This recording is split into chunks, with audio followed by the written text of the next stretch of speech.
अस्सलाम वालेकुम दोस्तों। अभी लाइव हुई है, अभी वीडियो भी बनाई है उसके ऊपर आज महजूज ड्रा की, लेकिन एक अर्जेंट अपडेट आ गई जो कि आपके साथ शेयर करनी है। पहले तो आपको बता दूं, ये था आज का ड्रा नंबर 77 महजूज का, जिसमें लास्ट वीक ड्रा नहीं था हुआ 14 को, जो कि आज 21 को हुआ है। तो सबको उम्मीद थी कि इस बार जो महजूज है वो इस प्राइस को डबल कर देगा, 2 मिलियन का, या कुछ चेंज करेगा, जो कि महजूज ने नहीं किया। ठीक है, तो आज के ड्रा में जो आज के विनर थे, वो प्राइस था 1 मिलियन ओनली, जो कि जीते हैं 22 लोग, और उन सबको मिला है 45,455 ईच। लेकिन जो ब्रेकिंग न्यूज़ है, जो नई अपडेट आई है, वो आपके साथ मैं शेयर करता हूँ।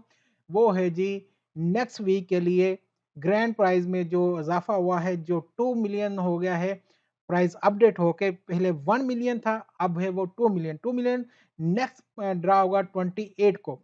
तो 28 को जो ड्रा होने वाला है वो इस बार 1 मिलियन नहीं है, जो कि अभी हमने देखा कि 1 मिलियन था, अब वो बढ़ के हो गया है 2 मिलियन। तो बेस्ट ऑफ लक आप सभी को, इंशाल्लाह अगले वीक जीतेंगे बड़ा। मिलते हैं अगली वीडियो में, अल्लाह हाफ़िज़।